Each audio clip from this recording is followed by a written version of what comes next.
Welcome back. So this is lesson 5, all about those irrational numbers when we start to talk about root signs and their relationship to exponents. So we'll start this whole thing off by talking about irrational numbers. Now, we talked about rational numbers last time when we dealt with those rational exponents.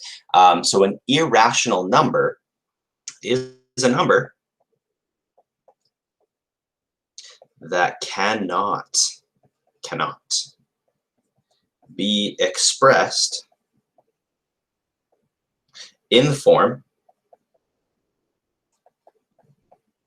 P over Q. And again, this was where Q was not 0 and P and Q are integers. So essentially all this says is a number that is irrational is not rational. That is really what this fancy sentence says. That's all it means. If it's not rational, it has to be irrational. If it's not irrational, it must be rational then. So we can talk about a couple of different types of numbers that are considered rational. So these are basically the number sets. So a number that is considered rational could be something like 1.5. You can express that as a ratio 3 over 2. The number 7 would be rational. You can consider that as a ratio 7 over 1. Another rational number, 0.333, and on and on and on. So 0.333 repeating. That is also a rational number because it is expressed as the ratio 1 over 3. So sometimes when it doesn't look like something is rational, it is until we take a step back and actually think about it. So there's a couple of number sets, and they basically act like nested dolls. So a natural number, and we'll define all of these too. A natural number is all of the things above it. A natural number is a whole number, it is an integer, and it is a rational number. An integer, however, is not a natural number, so it doesn't work both directions. If it's the smallest set, it encompasses all of the other sets, but if it's one of the larger ones, it obviously isn't one of the smaller ones as well. Okay, it can't be both for the ones that are trapped on the outside. Okay, so I'll give you a little definition of both. Of all of these. Let's start here. So our integers, again, are those positive and negative numbers. Now, depending on who you ask, 0 gets included in that set. And that changes, which is difficult. So for us, we're going to assume that 0 is an integer.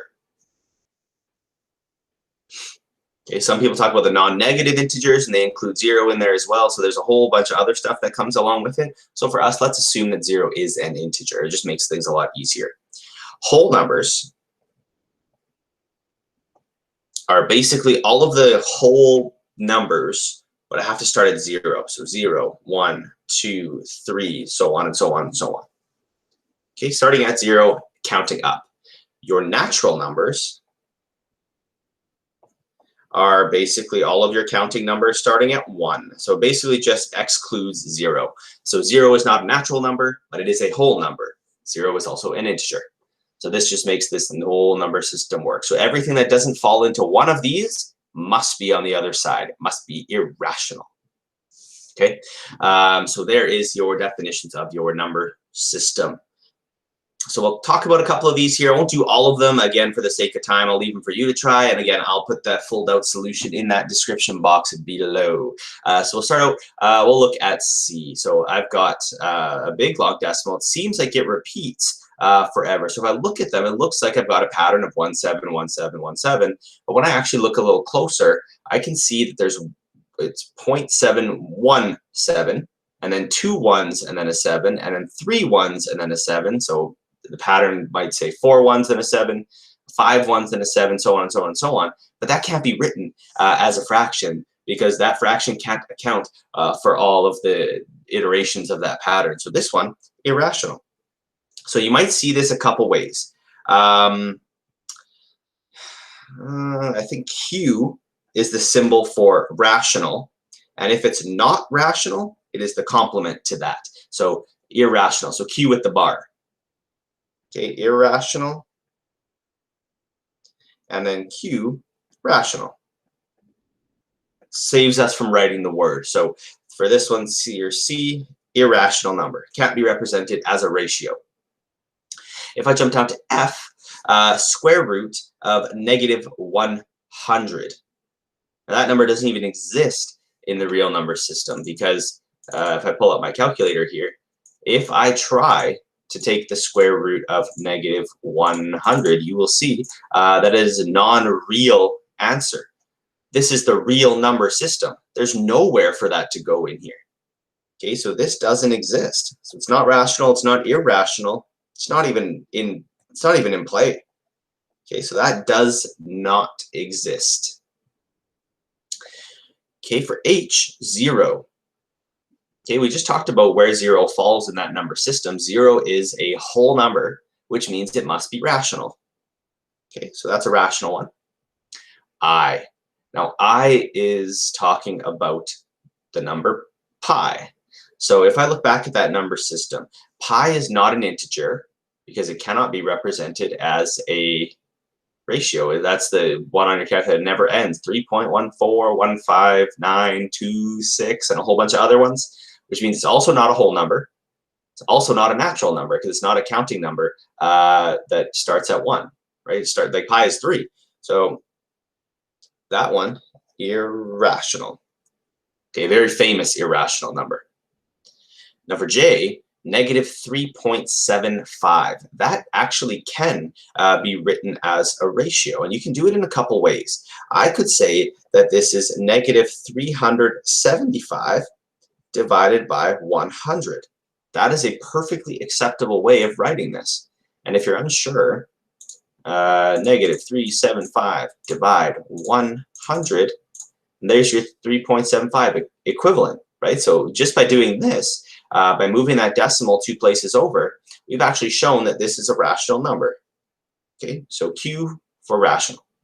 Okay, so I'll leave some of these blank ones for you to try, but M works very, very similar to J. So you have to remember that you're going to move that decimal places enough times over to the end, because this one doesn't repeat. I don't see those 3 ellipses, those dots, to tell me that this goes on. It stops here. So if I can move that decimal enough times over and then account for the fact that I've moved it, we can do that division. So there's actually 7 decimal places that you have to move here. So if you do 3, 2, 3, 4, 5, 6, 8, 7, what number is that? 32,345,687, and you divide it by 10 to the power 7. Basically, 10 times 10 times 10, enough times to get all those zeros. So 10 to the power of 7. Why can I not type? 10 to the power 7.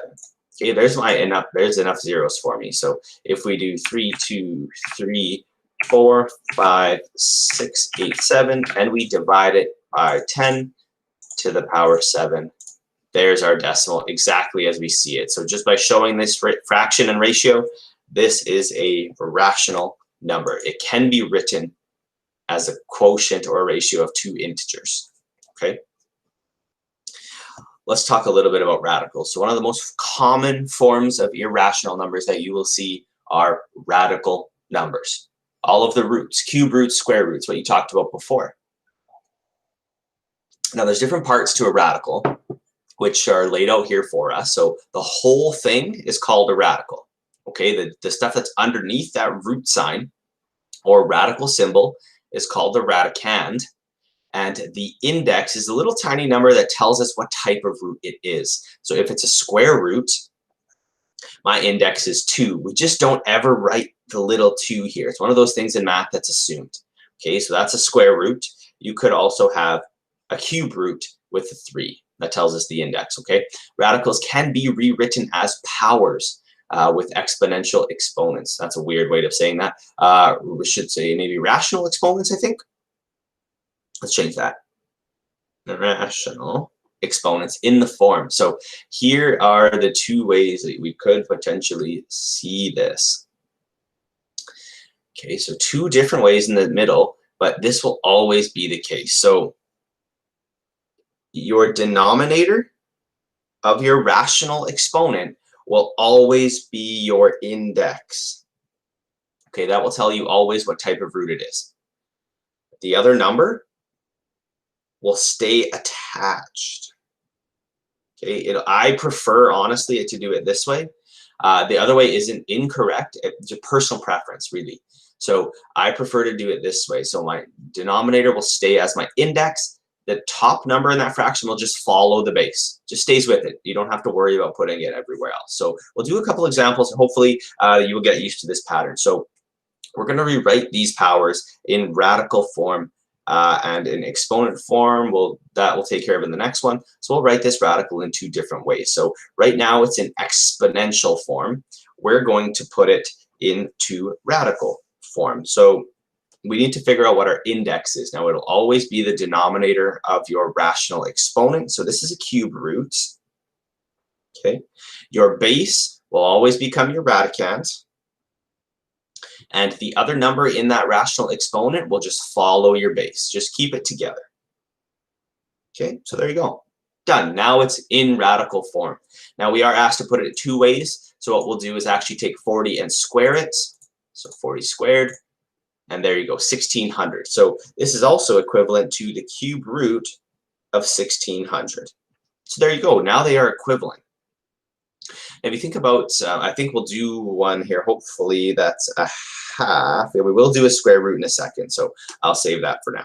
So I won't do all of them. I'll leave B and D, and that way when you look at the solutions in the box there, you'll try them on your own. So we'll do the same thing here, write it as that radical format.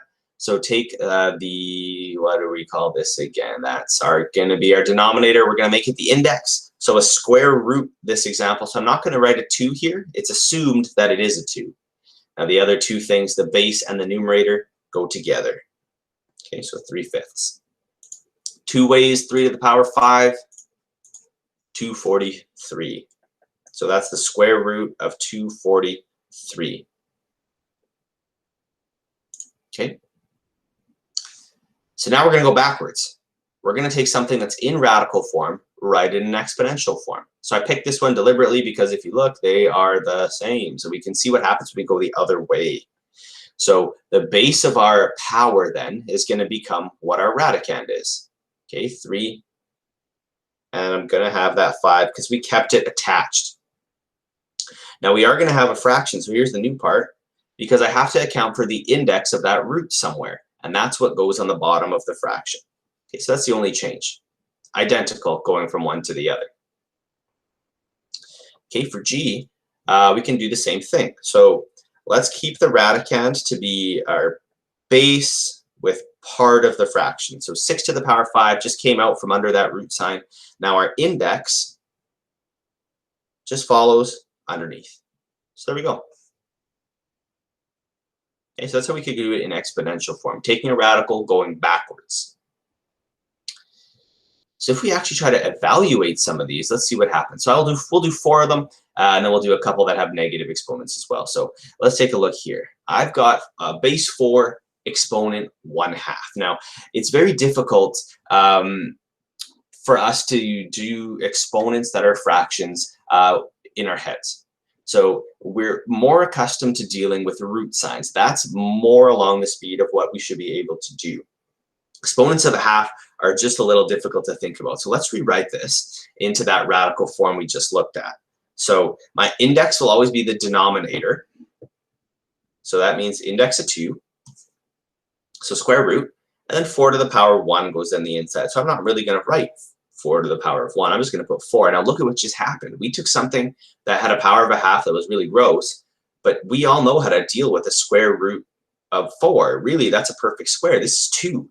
So this is where this is really nice and helpful, because if I can change it into a radical form, I can actually evaluate this for an answer. So an exponent of 1/2, it means the same thing as a square root. Okay, that's a really, really nice result that comes out of this. So let's talk about E then. There's my base, -16. My exponent, 1/4. So I know it's going to be a 4th root because that's my denominator. That'll be my index. Underneath, we're going to put our -16, and that will be to the power of 1. Now we might run into a problem here because we can't actually take the 4th root or any even root of a negative number. Just like we couldn't square root a negative number, because if this is a 4th root, I know that 2 to the power 4 should give me 16. So there's no possible way for me to get a negative, because if I do 2 times 2 times 2 times 2, that's positive 16. But if I do all negatives, because remember what a root is actually telling us, right? It has to be the same 4 things this time. It's a 4th root to give me that original result. So check back to your definitions on perfect square, perfect cubes. But neither of these give me negative 16. So in our real number system, this another one is another one of those cases where it doesn't exist. So any even index root, 2, 4, 6, 8, 10, 12, whatever, if you're trying to do it on a negative value underneath as the radicand, it won't work. There's a way you can do this on your calculator. So in the math button, the math menu, number 5 allows you to put in whatever root you want. So you have to press the number first. So I put in 4 for 4th root, math 5, and then if I put negative 16 under it, non-real answer. Doesn't work here. So I can't actually do this one. Okay, let's look at G. Now, this one has a fraction, which is not very nice. However, we can make it work. So this is still a square root because my index is 2. So my base is that fraction to the power of 1. That goes underneath. So 4 over 9. Now, the nice thing that happens here is if you remember your exponent rules, that power of a half actually applies to the top and actually applies to the bottom. Okay, so 4 to the power of a half on top, 9 to the power of a half on the bottom. But if I write it like this, really it's the same thing as saying square root the top, square root the bottom. Okay, so I could have done this also, or 4 to the power of 1/2, 9 to the power of 1/2. Both methods get me there. Now I know we know how to deal with that, so the square root of 4 is 2, square root of 9 is 3. So we have evaluated it. Much easier to do when it's a radical versus an exponent. Okay, we'll do I as well. So this time 16 over 81, power of 1/4. So that is the same as saying 16 to the power of 1/4, 81 to the power of 1/4, which means it's the 4th root of 16 over the 4th root of 81. Now your calculator is very, very nice, very, very helpful. We just showed how 16 would work. So 4 math 5, 16. So we got 2 on top, 4 math 5, 481. And there we go, it's 3. So our fraction works out to be 2/3. So we took something that was really disgusting and awful and made it something that you actually know how to deal with already. Okay, one last one with the negative power. So I'll do the last one here. And again, I'll fill in all the other ones for you so you have them. So I've got a negative exponent to deal with as well. So I could apply it to both top and bottom right now, but what we learned in a couple of videos ago is we could actually do what's called the reciprocal and change that to a positive, which is so much more helpful because now it's the same as the question before. No different, really, just that one extra step. So 36 to the power of 1/2 over 25 to the power of 1/2. If it's a power of 1/2, just remember that your denominator becomes your index and everything else follows. So square root 36 to the power of 1 over square root 25 to the power of 1. 6 over 5. And we are done. So it didn't really end up being too terrible. But again, if you forget which part of the fraction goes to where, if the denominator goes to the index, you leave everything else attached. I think it makes it a bit nicer to figure out what things are supposed to be. So I believe we got one more lesson in this series, which will be up later, and we'll talk about radical numbers, and that will be the end of our real numbers unit. So check back later, and again, send me an email if you have some questions, leave a comment, like, subscribe, all of those good things. So look forward to seeing you back here in the next one. So take care, have a great day.